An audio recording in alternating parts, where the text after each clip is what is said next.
دوستو پیغمبر حضرت محمد صلی اللہ علیہ وسلم اس انسان کا نام ہے جن کے پیدا ہونے سے پہلے ہی ان کے والد کا انتقال ہو جاتا ہے اور والدہ محترمہ اس وقت دنیا سے رخصت ہو جاتی ہے جب آپ کی عمر صرف 6 سال تھی۔ آپ کی پرورش کا ذمہ آپ کے دادا سنبھالتے ہیں اور 2 سال کے بعد وہ بھی آپ کو چھوڑ کر دنیا سے رخصت ہو جاتے ہیں اور پوتے کی پرورش اور دیکھ بھال کا ذمہ اپنے بیٹے ابو طالب کو سونپ جاتے ہیں۔ 8 سال کی عمر میں ہی آپ اس حال میں ہیں کہ نہ محبت اور خیر و خبر رکھنے والی ماں ہے اور نہ ہی برائیوں اور پریشانیوں سے بچانے والا باپ۔ اوپر سے عرب کا ماحول جو برائیوں کا گہوارہ تھا، شراب اور شباب جس کی رگوں میں بستا تھا، عورت تو جیسے کوئی سامان تھی جسے جب چاہو استعمال کر لو اور جی بھر جانے پر اسے پھینک دو۔ زندہ بچیوں کو زمین میں گاڑ دینا عزت کا سبب سمجھا جاتا تھا۔ بیٹے مال کے لیے سوتیلی ماؤں سے شادیاں کر لیتے تھے۔ جوا شان کی علامت تھی۔ قتل اور دشمنی کرنا زندگی کا حصہ تھی۔ انسان کو غلام بنا کر بیچ دیا جاتا تھا۔ سماج امیری اور غریبی کی بنیاد پر 2 طبقوں میں بٹا ہوا تھا۔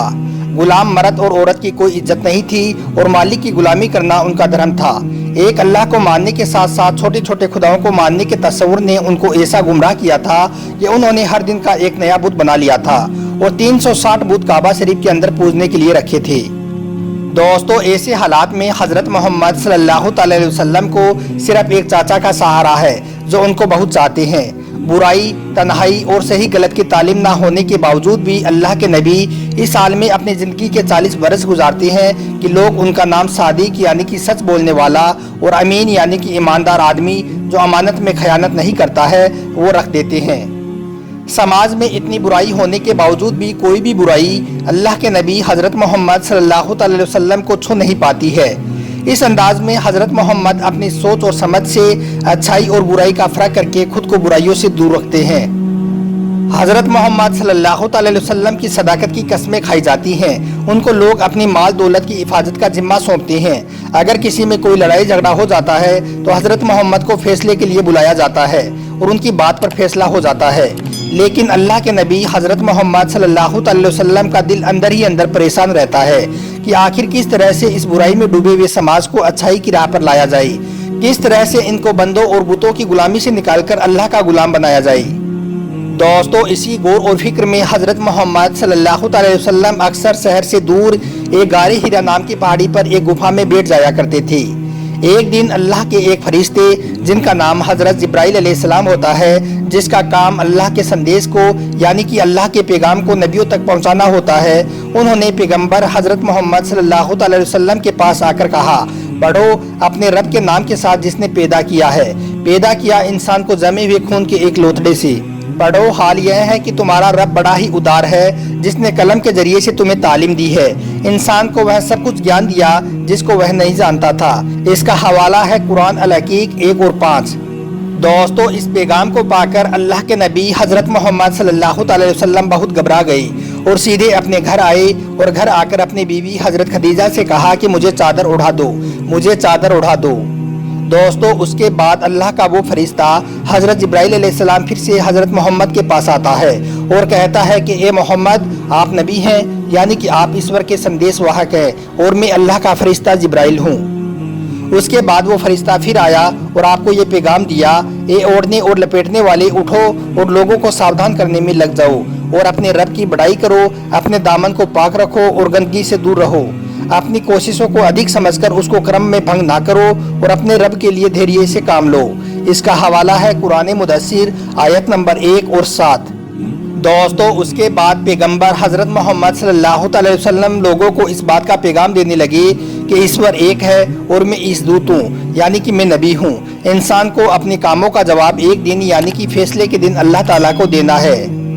اس طرح سے دوستو آپ آہستہ آہستہ لوگوں کو اسلام کا پیغام دینے لگی، یہاں تک کہ کچھ لوگ اس پیغام کو قبول کر کے مسلمان بھی ہو گئی۔ اس کے بعد اللہ کا وہ فرشتہ حضرت جبرائیل علیہ السلام یہ پیغام لے کر آپ کے پاس آیا کہ آپ اپنے قریبی رشتہ داروں کو اللہ کے عذاب سے ڈرائیں۔ اللہ کے اس حکم کے آنے کے بعد جیسے ہی محمد صلی اللہ علیہ وسلم نے کھلے عام مکہ کے لوگوں کو اسلام کی دعوت دینی شروع کی تو آپ پر ہر طرح سے ظلم ہونے لگی اور مکہ کے بڑے بڑے سردار آپ کے دشمن بن بیٹھے، یہاں تک کہ آپ کو جان سے مارنے کی بھی سازشیں رچی گئی۔ یہ وہی لوگ تھے جو محمد صلی اللہ علیہ وسلم کو صادق اور امین کہتے تھے، مگر جب محمد صلی اللہ علیہ وسلم نے خود کے اس دودھ ہونے کا دعویٰ کیا اور قرآن پیش کیا جو آپ پر اوترت ہوا تھا تو یہ دیکھ کر انہوں نے اپنے باپ داداؤں سے چلے آ رہے طور طریقوں کی وجہ سے پیغمبر حضرت محمد صلی اللہ علیہ وسلم کا انکار کرنے میں دیری نہ لگائی اور پیغمبر اسلام کی مخالفت کرنے کے لیے نکل پڑے اور ان کو نیچا دکھانے کے لیے ہر روز نئے نئے طریقے نکالنے لگے۔ اور جیسے جیسے لوگ اسلام قبول کرتے جاتے مکہ کے سرداروں کا آپ پر ظلم بڑھتا جاتا۔ ان میں سے کچھ ظلم و ستم کے بارے میں ہم آپ کو یہاں پر بتا رہے ہیں۔ دوستو، ان میں سے کچھ ظلم یہ ہے کہ وہ لوگ آپ کو پاگل کہنے لگے، جھوٹا کہنے لگے، تو کچھ لوگ آپ کو جادوگر کہنے لگے، تو کوئی آپ کی ہنسی اڑانے لگا۔ قرآن پاک جو محمد صلی اللہ علیہ وسلم پر اللہ کے فرشتے جبرائیل علیہ السلام کے ذریعے سے نازل ہو رہا تھا، اس کا اپمان کرنے لگے، اس کو من گھڑت کہانیاں اور جھوٹی بتانے لگے، جھوٹے قصوں سے قرآن کا مقابلہ کرنے لگے۔ اور یہی نہیں بلکہ لوگوں تک قرآن سنانے کا موقع بھی آپ صلی اللہ علیہ وسلم کو وہ لوگ نہیں دیتے تھے۔ آپ سے وہ لوگ کہنے لگے کہ ایک دن آپ ہماری بتوں کی پوجا کریں اور ایک دن ہم تمہارے اللہ کو مانیں گے اور ایک دن تمہارے ہم اللہ کی پوجا کریں گے۔ اس کے علاوہ دوستو کچھ محمد صلی اللہ علیہ وسلم کے پیچھے لگے رہتے تھے اور جب آپ کسی کو قرآن پاک سناتے تو یہ لوگ شور شرابہ کرنے لگ جاتے تھے اور سر اور تالیاں بجانے لگ جاتے تھے۔ جب آپ نماز پڑھتے تو وہ لوگ آپ پر بکری کی بچے دانی پھینک دیتے اور کبھی کبھی اونٹ کی اوجڑی آپ کے اوپر ڈال دیتی۔ جب آپ راستے میں چلتے تو آپ کے اوپر کوڑا ڈالا جاتا۔ اگر کوئی غلام یا پھر کوئی غریب انسان اسلام قبول کر لیتا تو اس پر اتنے کوڑے برسائے جاتے کہ کوڑے مارنے والا بھی تھک جاتا۔ تپتی دھوپ میں لٹا کر سینے پر ایک بڑا سا پتھر رکھ دیتے، کسی کو جلتے کوئلے پر سیدھا لٹا دیتے اور بڑا سا پتھر اس کے اوپر رکھ دیتے۔ حالات یہ تھے کہ اگر کوئی اسلام قبول کر لیتا تو پھر اس کے لیے جان بچانی مشکل ہو جاتی تھی۔ دوستو، ان سب کے باوجود آپ نے لوگوں سے فرمایا کہ دنیا والوں میں کسی قبیلے، کسی خاندان یا پھر کسی ایک ملک کا بھلا نہیں چاہتا، بلکہ میں پوری دنیا والوں کے لیے امن اور رحمت کا پیغام لے کر آیا ہوں۔ مجھے اللہ نے آپ کی ہدایت کے لیے بھیجا ہے۔ اور یہی نہیں، آپ نے جیسا لوگوں کو فرمایا آپ نے اس پر عمل کر کے بھی دکھایا۔ آپ کا مقصد تھا لوگوں کو صحیح راستے پر لانے کا تاکہ لوگ ایک ہی خدا کی عبادت کریں۔ آپ نے لوگوں میں سے ذات پات کی دیوار کو ختم فرما دیا۔ آپ نے کالے گورے میں فرق کو مٹا دیا اور سب لوگوں کو ایک ہی لائن یعنی کہ اسلام کی لائن میں لا کر کھڑا کر دیا۔ آپ نے لوگوں سے فرمایا کہ حلال کمائی کے لیے کسی بھی کام کو چھوٹا نہ سمجھو اور کسی بھی پیسے کی وجہ سے کسی کو بڑا نہ سمجھو۔ ایسا سوچنا انسانی اور اسلامی تعلیم کے خلاف ہے۔ دوستو، آپ نے اس وقت ایسے تمام بادشاہ جو لوگوں پر ظلم کیا کرتے تھے ان کو اللہ کا خوف اور عذاب بتایا اور دنیا اور آخرت کی تباہی کے بارے میں بھی ان کو بتایا۔ آپ نے لوگوں کو غلام آزاد کرنے کی تاکید بتائی اور لوگوں کو غلام آزاد کرنے کا بہت بڑا ثواب بھی بتایا۔ آپ کی اسی کوشش کی وجہ سے ہزاروں غلام کھلی ہوا میں سانس لینے لگے۔ بڑے بڑے بادشاہ جو اپنے آپ کو خدا سمجھ رہے تھے وہ بھی اللہ کی عبادت میں لگ گئی۔ دوستو، جب آپ صلی اللہ علیہ وسلم کی وفات ہوئی تو اس وقت تک سارے عرب میں لوگ ایمان لا چکے تھے۔ آپ کی بدولت ہی پورے عرب میں اسلام کا پرچم لہرانے لگا تھا جو آج پوری دنیا میں قائم ہے۔